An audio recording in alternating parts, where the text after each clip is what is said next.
I want to say a few words. As we come together in a nation that embraces individuals of all belief, including those without faith, I encourage you to make this prayer your own, reflecting your own personal traditions and convictions. I acknowledge and respect the diverse ways in which others express their spirituality, even as I claim my own traditions of prayer. I welcome you to take a moment to steer your heart in a spirit of prayer. With that said, join me as you're able. Heavenly Father, let us come together today, seeking heavenly guidance as we engage in thoughtful discussions. May we approach this meeting with open hearts and minds, showing respect and love for one another, even in our differences. I seek blessings and protection, not just for everyone here today, but also for our brave military brothers and sisters who are safeguarding our freedom abroad. May divine grace steer us towards solutions that elevate the community we are dedicated to serve. In your name we pray. Amen. Team, Captain. have a blessed evening. Thank you. Pledge allegiance now. I pledge allegiance to the flag of the United States of America and to the republic for which it stands, one nation, under God, indivisible, with liberty and justice for all. Thank you. Will the clerk please call the roll? Councilman Ramichardt, Here. Councilman Blue, Here. Councilman Aragosa, Here. Councilman Kirkham. Here. We will move on to town council reports, and I'll start on my left with Councilman Aragosa. Just a few things. I'm fortunate to attend the October Fest, which was a very nice event, and well done. Thank you to the committee that put it all together.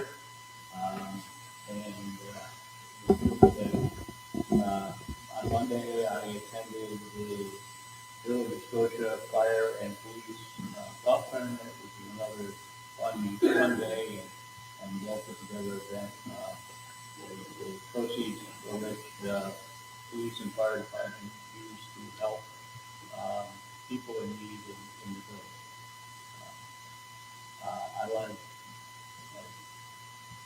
personally thank Tom Capola, his staff, and the staff of Callahan and Corbin for the excellent work they did on the paving project in my neighborhood. Came out great. We had rain 2 days later, and the water just shed right off very nicely, which hasn't happened on Brooklyn Drive in years. Lastly, I appreciate the on-time budget getting to us. I hope we will have an open dialogue in terms of conversation about the budget, and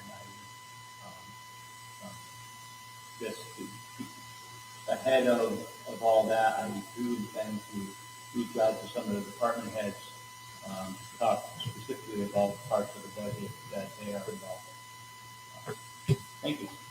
Thank you, Councilman. And over to Councilman Galuli. I just want to express my regrets in not being able to attend Oktoberfest on Saturday. I was out of town at a large high school cross-country meet. My son runs for Burr Hills, and it was a great day out there as well. But I got back too late to attend the festivities down at Malik. On Monday, I also participated in the Village of Scotia Police and Fire Union's golf tournament, and it was a fun and great day for all. Yeah, that's all I have for tonight. Well, thank you, Councilman. And certainly we missed you at Oktoberfest, and family time is definitely an important time. So time well spent. Councilman Ramatar. Just a reminder for Glenville and Scotia residents that October 26th, 9 to 3, right here at Town Hall, behind Town Hall, is the electronics pickup. Okay, thank you very much. And now we will move on to privilege of the floor. So we will open the privilege of the floor, and it looks like we have one individual signed up for this evening, Andy Hess. I will call you to the podium, sir. Thank you.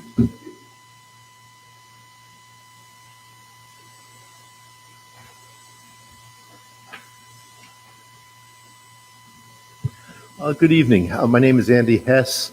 My wife and I live at 118 Birch Lane, and have raised our family here and been in town for about 42 years. This is a concern I have out of initially just a kind of a Curious George moment. I travel from Clifton Park down near the nursing home, and you often use the old Hetcheltown Road. And there seemed to be a construction project going on there. And I could understand when they graded and raised a gravel road to the tracks. But then part of the lawn of the property was taken over, and it was in an unusual shape. And I didn't know if it was going to be a parking lot. Are we getting a new bike pathway? Is there something else going on? Is it drainage? Well, what that project is part of a much larger project, I was to learn. The project is part of the Champlain Hudson Power Express. And this is a planned underground and underwater, very high intensity dual power line that's going to run from Quebec to Astoria in Queens. It's part of the New York State Green Energy Plan, and it's to tap Quebec's hydroelectric power and transfer it down to New York City.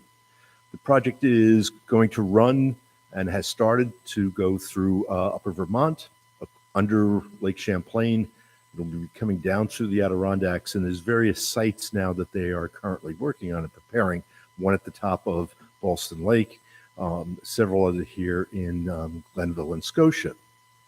It goes across from there, across Schenectady and Albany County, down near Voorheesville, gets to Ravenna, down the rail tracks, and into the Hudson and about Saugerties, and then goes underwater down to the city. I had an article in the Gazette today because the more I learned about the project, the more concerned I became. I'm not sure how familiar the board is with this project. Our former supervisor apparently did have some meetings with the CHPE board, and Mr. Kirkham, I've got to really congratulate and thank for all the contacts he helped me make and have some understanding of the town and the town's responsibility. The town had no oversight into this project. It was apparently approved by the New York State Power Commission. But that being said, when you have very high intensity power coming through the community, I think it's worthwhile to take a very vigilant look at this. And I had several concerns. The first one was, can we get an information meeting with CHPE? This is a company that's very large. It's from TDI. I believe it's a Canadian company. It is funded by Blackstone, and it's a $5 to $6 billion project. I've been in touch with the information specialist and Andrew Rush up there, and unfortunately he says they don't have time, and because they've started construction, to be able to come out and do community forums. Though they have met with some of the folks in the neighborhood, I believe, last summer. The only problem with that is the Saratogian reported that they met with people in Saratoga probably within the last week, both in terms of the city council up there and members of the community in terms of their site and focus. But I think it's worthwhile to raise the issues of what's this about, what's the construction design, when will it start? We know they're trying to complete this by spring 2026. And there's two other concerns. One is an area of safety. Two parts of that. The power lines will go either above or below the Maple Avenue Railroad Trestle, which we know is the one that the truck struck last January with the catastrophic explosion and the unfortunate death of the driver. Where's that line going to go in there? From there, it goes behind the houses in Woodhaven, and some of them are fairly close to those tracks when you look at it. I think the second issue in terms of safety is, are all the fire departments that are involved here up to speed in terms of their critical incident responses and procedures? Simple thing. If, God forbid, there's a derailment, does the first responding fire department know who to call to ask that the power be reduced or cut on that line so they're not walking into a situation that's possibly a hot zone? So there are some very obvious things that I think need to be talked through. I know some of the fire departments have been contacted. East Glenville, I haven't gotten the report back yet, but it sounded like they were not aware of the contact here. And there are 4 volunteer fire departments and the Air Base Fire Department that are involved just from, Glendon Ridge Road down to Freeman's Bridge Road.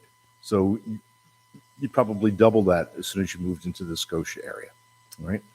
The third thing is, my background is in pediatric psychology, and I do a lot of had done in my career at Sunnyview Hospital, done a lot of testing with children with neurological injuries, brain injuries, epilepsy, and childhood cancer and brain tumors.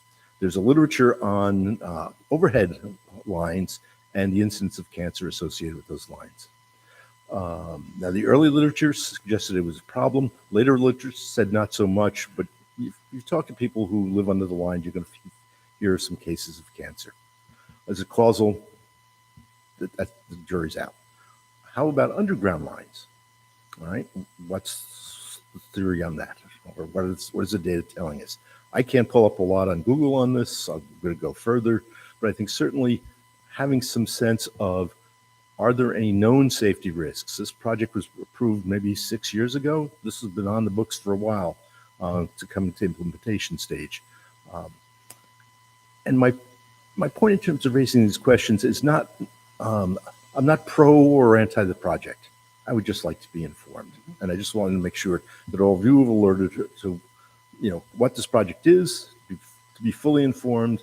And if the board sees fit, to be one of the people who asks CHPE to come and do an information program here, because I think without your request, it's probably not going to happen.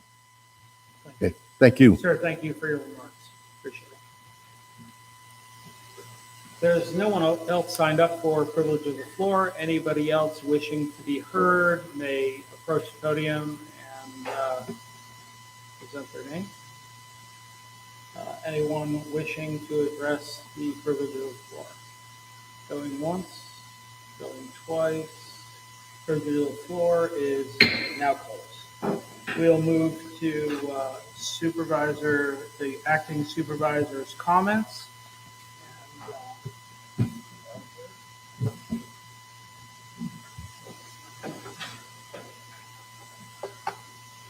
So, Mr. Hess, I do truly appreciate your comments and concerns for our community and the public health and safety of our residents and people who are passing through. As you well know, through many correspondence with you, I certainly don't take that lightly.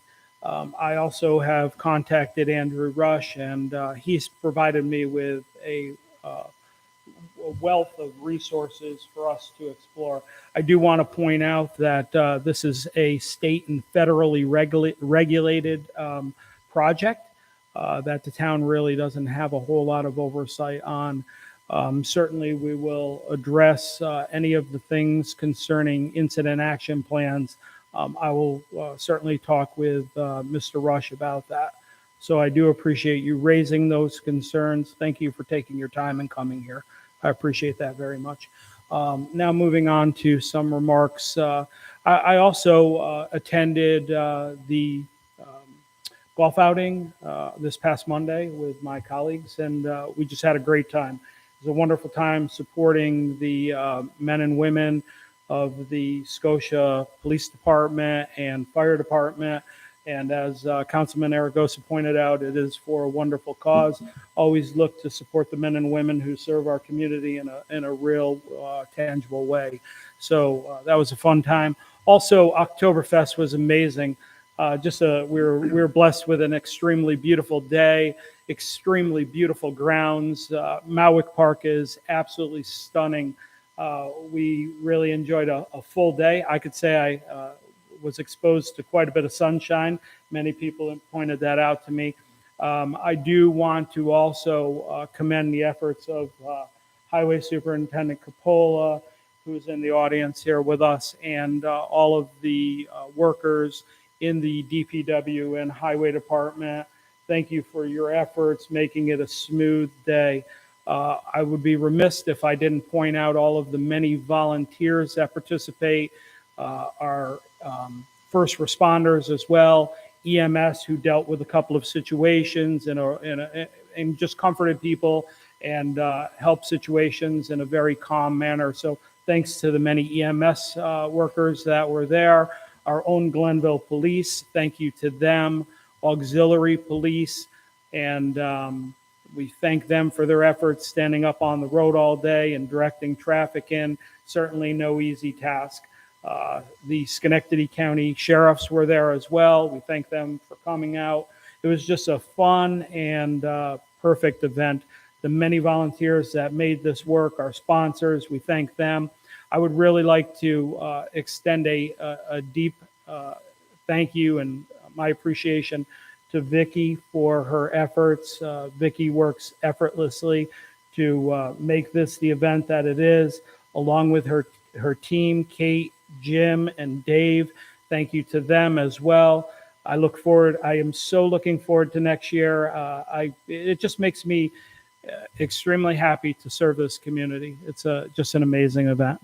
All right, so now moving on to our E-Day, which is all of the electronic recycling day. So for whatever reason, it kind of got a little bit confused, but thanks to us making some phone calls and our clerk, Julie Davenport, for also working on this. Appreciate you, Julie. And so we have rescheduled this.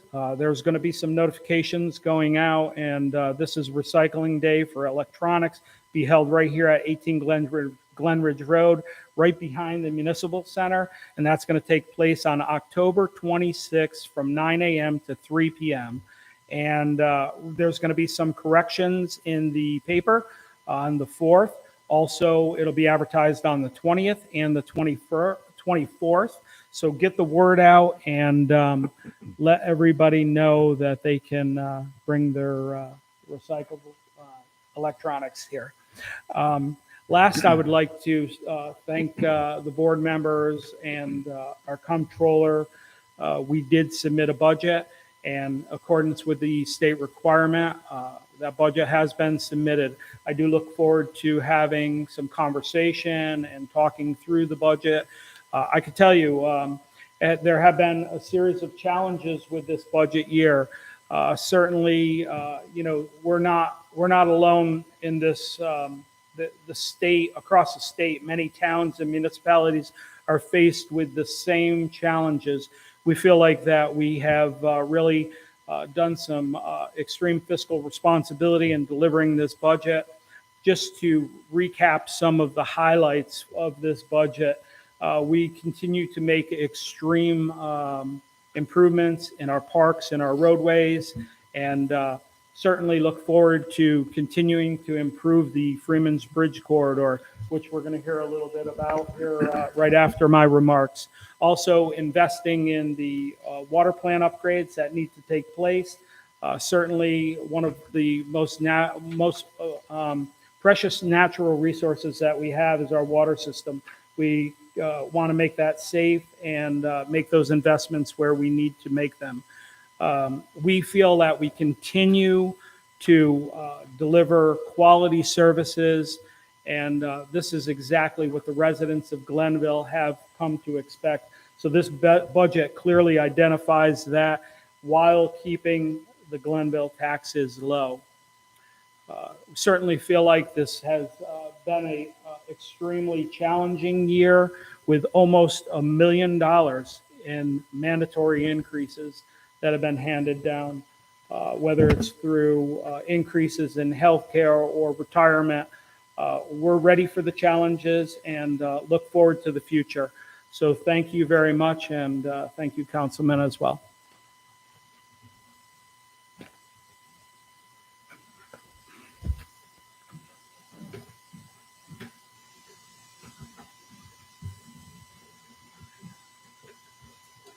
So now we'll move on to our public hearing, which is public hearing to hear all parties interested in the proposed extension 52 to Water District 11, which is also identified as 45 Swaggertown Road in the town of Glenville. We'll open that public hearing. Anybody wishing to be heard? Anybody wishing to be heard? Anybody wishing to be heard? The public hearing is now closed. Now we'll move on to item number 8, and that is a presentation by Tony Christensen in the Freeman's Bridge project. So welcome to the podium. We appreciate you coming out. Absolutely. Thank you. Yeah. Thank you. So thanks for having me here today. My name is Tony Christian from Creighton Manning Engineering. I'm the project manager for the design of this project. I'm here with Nick O'Connor from my team, and we've been hired by the town to work on all things Freeman's Bridge Road. So today I have a couple presentations for you on 2 separate projects, both on Freeman's Bridge Road, with the first one being the Sidewalks and Path project. So I'm going to talk a little bit about the background of the project, what the project limits are, what the existing conditions are, and what we're proposing to do. And after that, I'll talk construction impacts, where we are right now, and what our next steps are. So the background of this project, all these projects that are happening on Freeman's Bridge Road were born out of that Freeman's Bridge Road Complete Streets concept study back in 2017. That study that was done was instrumental in getting the funding for these projects that are going on. This specific project, the Freeman's Bridge Road Sidewalks and Path project, is funded by the TAP program, and it's also funded by the CRTC TIP. That funding was obtained for these projects. So the objective of this project is really to improve pedestrian and bicycle safety along the corridor, and also correct pavement deficiencies of the roadway itself. For this project, the total funding available is about $3.5 million. And that funding covers engineering, right-of-way acquisitions and incidentals, construction and inspection of the project once it starts construction. And it's 80% of the budget for this project is reimbursable by the federal government, and 20% is funded by local funding. So the project limits, it's hard to see on here, but basically this project is the entire eastern side of Freeman's Bridge Road, all the way from Freeman's Bridge all the way up to Route 50. And then there's side streets along that are going to the parallel to the airport as well. And I'll talk a little bit about what we're doing on those side streets. So the existing conditions, there's very limited pedestrian facilities. Right now, there's the shoulders and the grassed areas are used for anybody walking along the corridor along the east side. There's a lot of businesses that generate pedestrian traffic along the corridor itself. And there's only pedestrian signals at a couple of intersections. So we're really looking to improve those conditions, give some safe spaces for pedestrians to walk, and for bicyclists to be able to use the corridor itself as well. So the proposed conditions. So there's a mix of sidewalks and a multi-use path for this project. On the east side, starting from Max 410 all the way up to Dutch Meadows Lane along the eastern side, that's the Walmart intersection. We're going to be putting in a 5-foot wide concrete sidewalk with a grass maintenance strip separating the curb from the sidewalks. A couple pictures of what it looks like right now. From Dutch Meadows Lane north to Route 50, we're going to be putting in a 8-foot wide asphalt path, which would accommodate bicyclists and pedestrians. From there, once we get to Route 50, there's a series of side roads that connects Route 50 to the Hampton Run Apartments. And we're going to be putting on shared use markings, very low volume. So because of the volumes that are using these roadways, we're going to be putting down sharrows and some signage for bicyclists to be able to share the road with the cars that are using that. So that'll give, along with some other projects, and I'll show you a figure at the very end of this, so you can see the overall picture of what, at the end of the day, once construction's complete, what'll be out there. But it's very consistent with what's going on in that complete street study that was done back in 2017. Along the road, DOT has plans to repave the roadway. And in order to have a nice clean product at the end of the day, New York State DOT has included the repaving of the project within this project. That paving of the roadway and anything associated with it will be paid 100% by the state. So we are tracking that internally when we're doing our estimates and quantities for when we put this out to bid. Those items that are done by the contractor will be paid 100% by the state. So we're going to be tracking that as we go along. As I said, that's from start to finish on Freeman's Bridge Road, from Route 50 all the way down to Freeman's Bridge. So right-of-way impacts. The right-of-way, there's not a lot of space from the edge of the curb line to the property, to the highway boundary. So there will be some property acquisitions as part of this project. And when I say property acquisitions, I don't mean we're going to be buying entire properties. They're really strip takings along the frontage of the properties to be able to accommodate the space needed for the path and the sidewalks. There's going to be some grading releases that we also will be coordinating with property owners to be able to get their sign off. That way, if we need to grade onto some properties with some nice flat surface for grassed areas, easily mowed by property owners, we'll be coordinating with them as well to make sure that we get those releases signed by them. There's 16 total acquisitions that we need to do along the properties. 15 of them being fee acquisitions that will be owned by New York State at the end of the project, and one permanent easement that'll allow us to have the trail on the property. So utility impacts. There's a lot of utility poles that are along this corridor, with some of them that need to be relocated by National Grid. We've started coordination with National Grid already and identified the poles that need to be moved. And we'll be getting utility work agreements, and those utility poles will be relocated at the cost of National Grid as they're a guest in the state's right of way. So we've started coordination with them early, knowing that it takes some time for these utility poles to be relocated. Also along the corridor, there's various manholes, catch basins that'll need to be adjusted when we get the roadway paved. We don't want to have any cars driving over any catch basins that are low and popping tires or anything like that. So we're going to be adjusting them so they're flush with the final product. There are some drainage ditches that are currently run parallel to the roadway. Some of them can be pretty deep.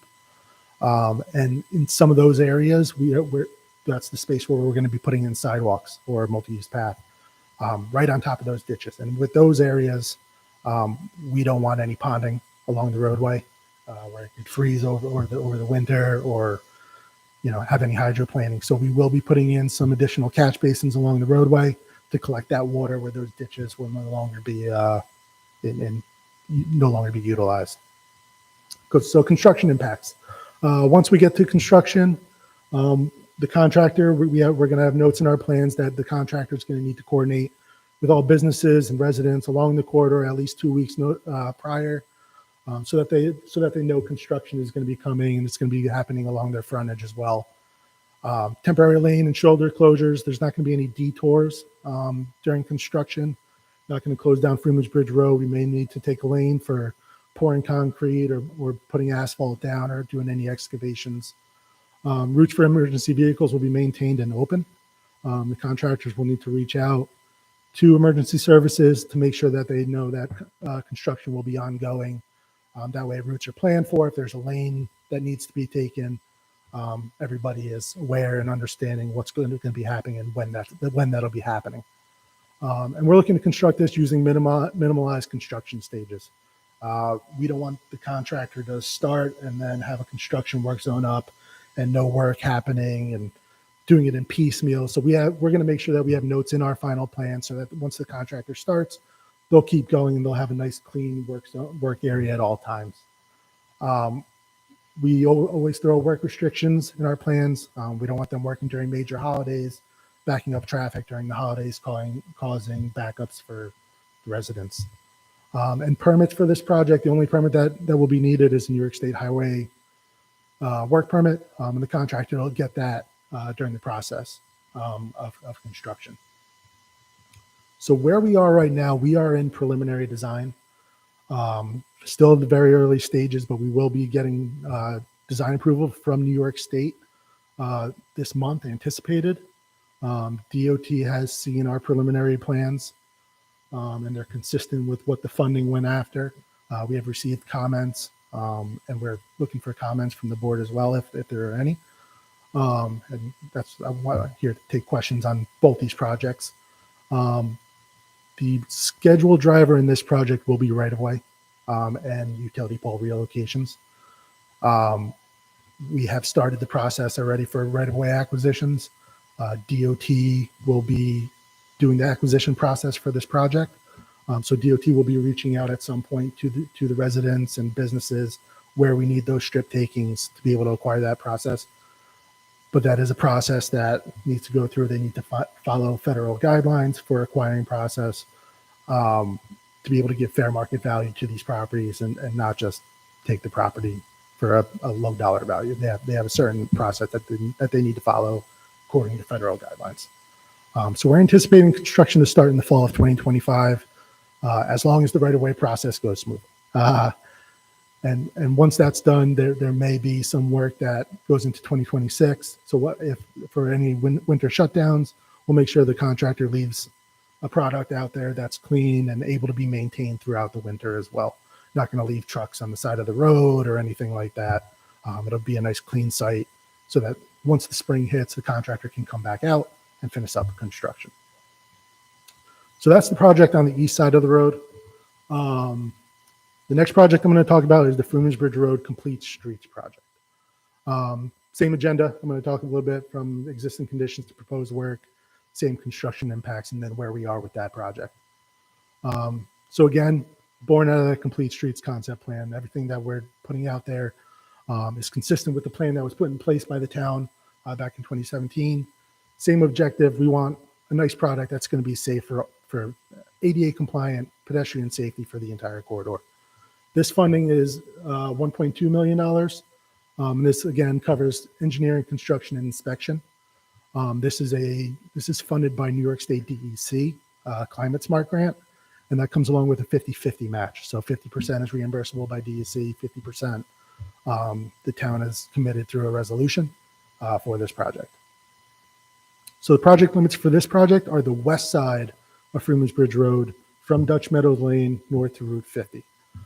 And what we're doing there is this is a sidewalk project essentially. So existing conditions, there are some sidewalks that are along the west side for this stretch, right in front of Mohawk Honda and along the Speedway. And this project's really looking to fill in this gap. There's numerous driveway crossings that we're making sure that pedestrians will be able to cross safely. And there's a bunch of overhead utilities that we are also being aware of with our design. Again, so this is a sidewalk project, 5 feet wide, with a 4 to 15 feet wide grass maintenance strip between the sidewalks and the roadway. That grass maintenance strip is really to get people off the roadway a little further. You know, it always feels better to be walking off the road. And also there's some areas where we are utilizing a grass ditch. So that's why that 15 feet wide comes into play as well. So right-of-way impacts. Good thing about this project is there's none anticipated.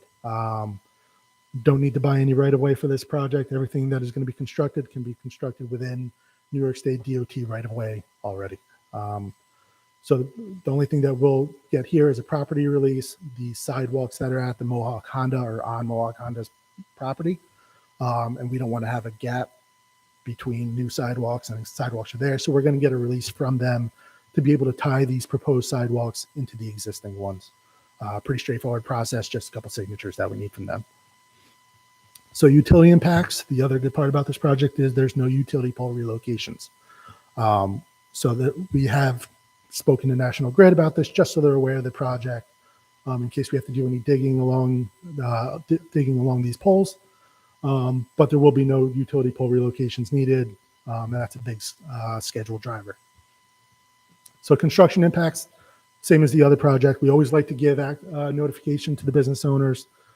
We're in the business of no surprises. We don't want anybody showing up to their business and realizing that construction is going on in front of their property. So again, the contractor will be required to contact the property owners, let them know that stuff's going to be happening in front. Temporary lane closures, no full detours, again, work restrictions on holidays, and a DOT work permit that we'll also need to get. Right now, again, we are in preliminary design for this.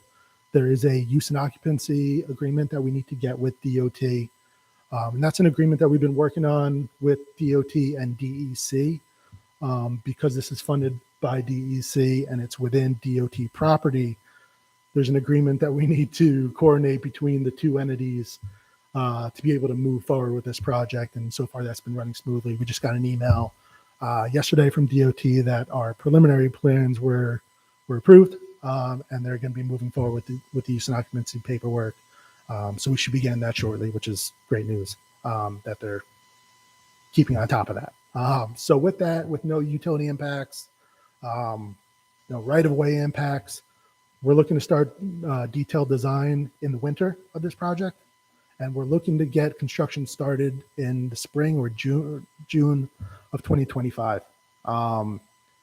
So as long as we can get these agreements in place between DOT and DEC, that's the anticipated schedule that we have going on now. And it's not it's not a hard construction. We're only looking for a couple months of construction once this gets started. So I have this picture, very hard to read. I apologize for that. But there is another project that is ongoing. You might have noticed I've said the entire east side of Freeman's Bridge Road from the bridge up to 50, and then the complete streets was only from Dutch Meadows to Route 50. There's also the Freeman's Bridge Road multi-use path project. I understand all the projects sound like they have the same project name, which has been fun. But that project is a multi-use path project from the bridge on the west side all the way up to Dutch Meadows. So from the bridge to Route 50, there on both sides of the road, there will be a multi-use path on one side and a sidewalk on each side.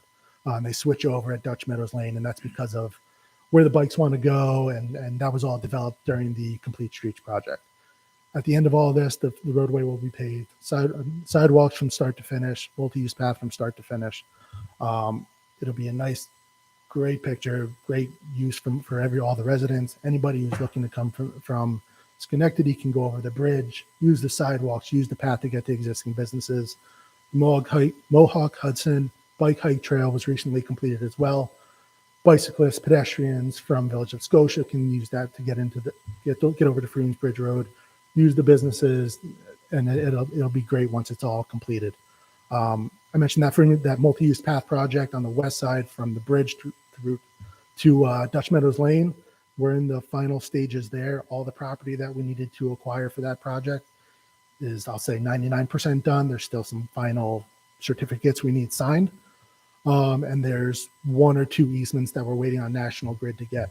But we are nearing the finish line of design for that to be able to put that project out to bid. So construction, we're anticipating for that to start in the spring of 2025 as well. So at the end of 2025, we're anticipating all the work on the west side, at least, to be completed. With that, that's my contact information if anybody has any questions about anything that I threw out there today. I'd love to have any questions that anybody's got. We'll invite you guys back up if you want. Can you ask questions? Absolutely. So, That's right. at this point, traffic on Freeman's Road is at max because of the lack of the sunset road. Is there any concern that bridge is not going to be done until after 2026, and us going forward with that causing major gridlock? So, yeah, so I understand that concern. It's hard to say what it's going to be like. I mean, there's going to be some with a lane being closed down it's not going to be the entire lane, I'll say, from start to finish taken. But there will be some headaches. How do we communicate with The traveling public. to make sure that they know what's going on week by week? And how do we go ahead and make sure that people realize that they should be looking for an alternate route each day? So there's, Is there a plan for that? Do you have a plan to try to, talk to people about, going over the Rexford Bridge Yeah. instead of coming across Queens Bridge during, what we're doing? yeah, that's a great question. So one thing we've done before is those variable message signs stating construction on Freeman's Bridge Road will be starting on this date. Seek alternate routes. With it being a state route, Kind of be the devil in the room. there's been a sign on Greenwich Bridge Road for the last week, construction starting, I think the 29th, and nothing's happened yet. Do you know what project that was for? We've got to do better than that. We've got to be able to be on, on point each day and letting people know what's going to happen. So, And that's, because it's a huge, I mean, just when one of those railroads, those trains go across, it's backed up all the way into, if it happens at the right time, it could be backed all the way up to helicopter. yeah. So one of the things we can do is once construction started, we always have progress meetings with the contractor, and we get 2-week look aheads. So one of the strategies that we could do, if the town is open to it, is those 2-week look aheads. If you'd like to post them on the town website, just so the public knows what's going to be happening in the next 2 weeks. We can give a friendly version saying construction between Dutch Meadows and Maple, right lane will be closed. Just to give a heads up, we can We've got certainly. a lot of planning into this, but we got to make sure we have the planning that, people are not just totally, against the project because what, they're standing in the city with traffic for hours. Absolutely. Yeah, and notification to the public is always key. So that's something we can definitely work with the town, strategize now. That way, once construction does start, we've got a great plan in place to be able to notify the public. Councilman, anything else? No, I think we can definitely come up with some questions and possibly set up a Q&A in a future work session or something along those lines where we can throw everything at you at once and then, come up with some solutions. Absolutely. Let me know. And whenever you want to set that, whenever you're available, I can bring up a nice 15-foot long roll plot for us to be able to point things out and talk foot by Well, Tony, foot. I absolutely appreciate you Yeah. and your team and the planning that's gone into this. Certainly, I can envision a corridor that is not only booming with business, but a lot of people using it in areas where, it's certainly quality of life issues. I've pointed to them before, whether it's pedestrians or bikers or people out walking their dogs or whatever. We have a lot going on in Freeman's Bridge, and I'm extremely proud of that. The announcement of a hotel potentially coming, some more retail pad sites, so we're excited about that. Also, our planner is in the audience, Tony and Lynn. I would like to thank you for your work and insight on this as well. So thank you, guys. Thank you for this presentation. It's been very insightful. Absolutely. It's been a pleasure working with Tony and Lynn and their staff and yourself as well. Appreciate it. It's been a team effort so far, and we appreciate it as well. Look forward to this taking off. Thank you. Thank you very much. Thank you. Thank you.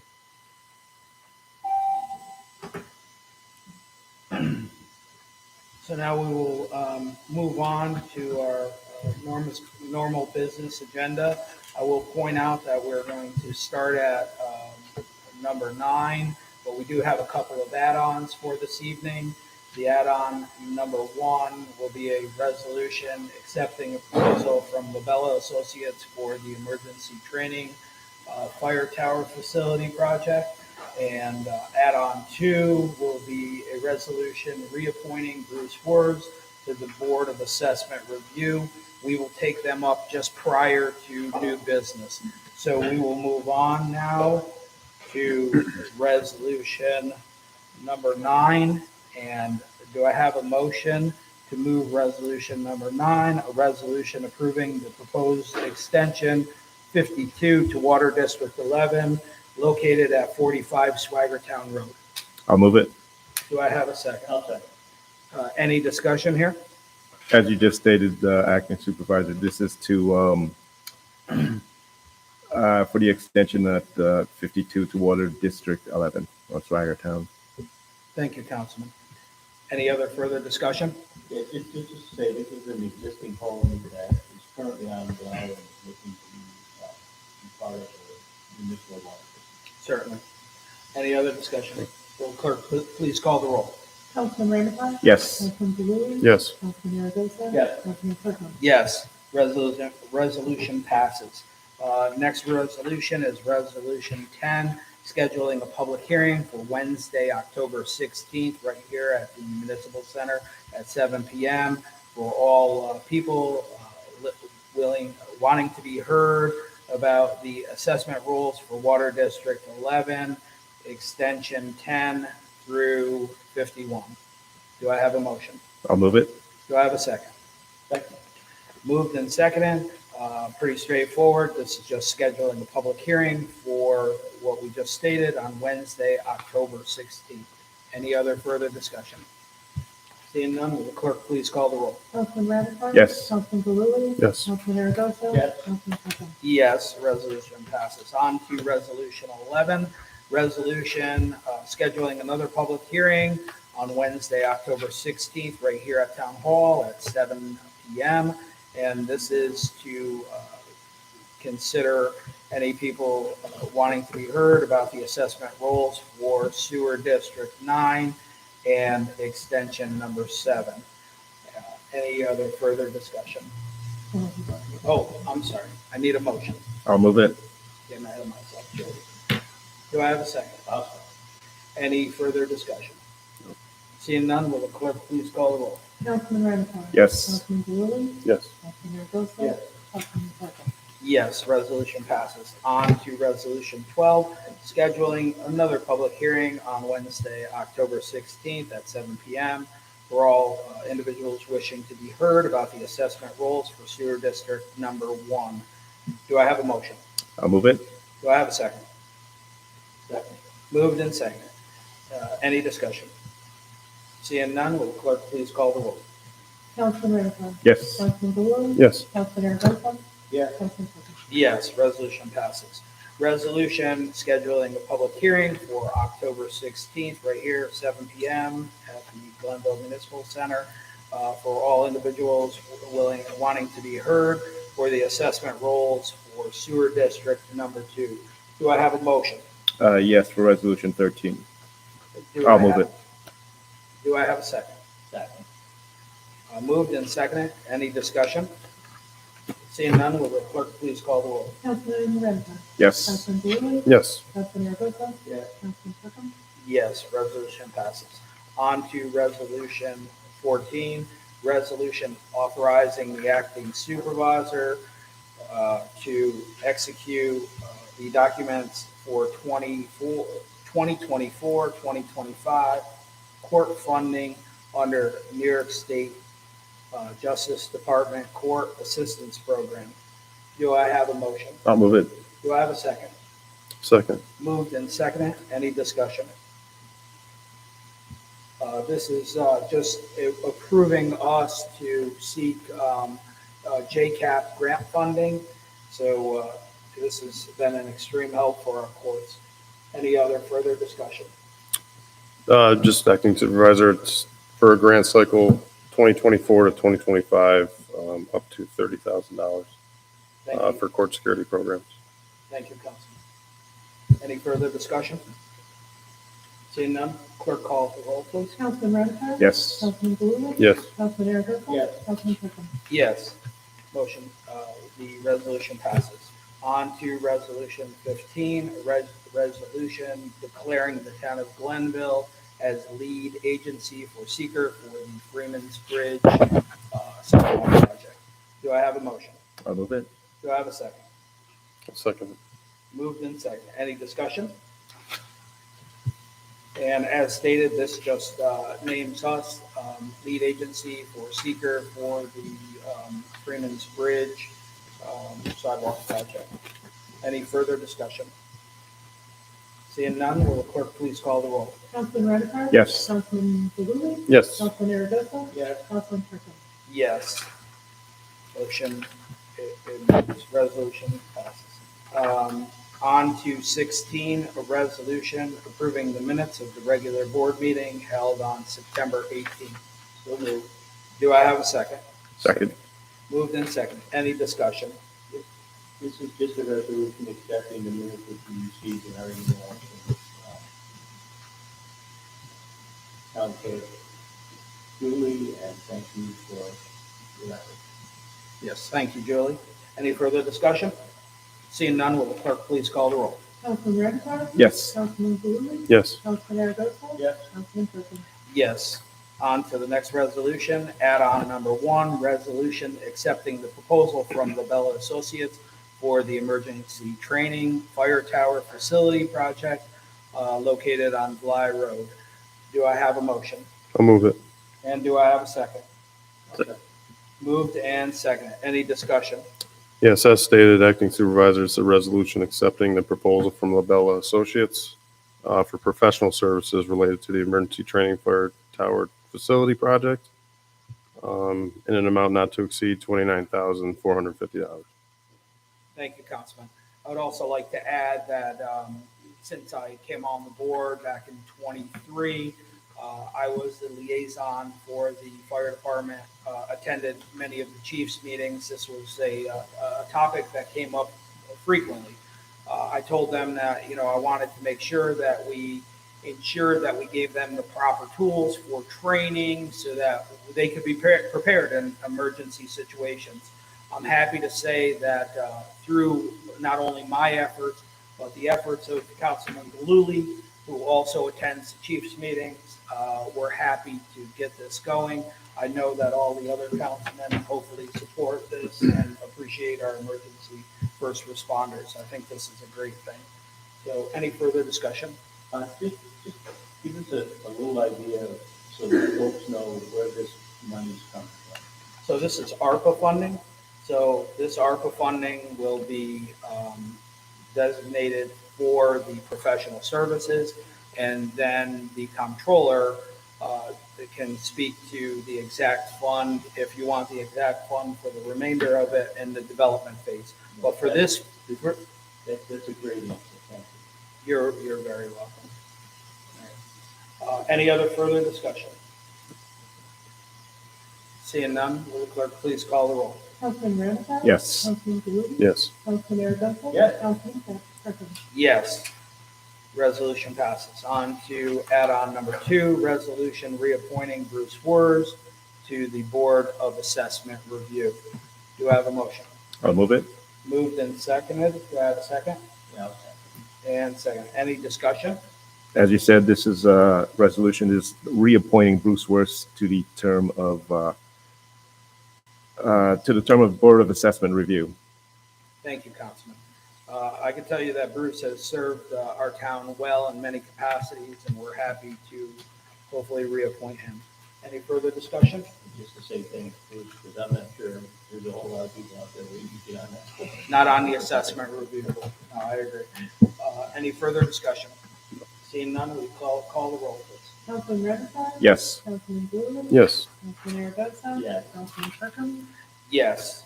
Resolution passes. On to the last thing. Any new business this evening? And I'll go to my left with Councilman Aragosa.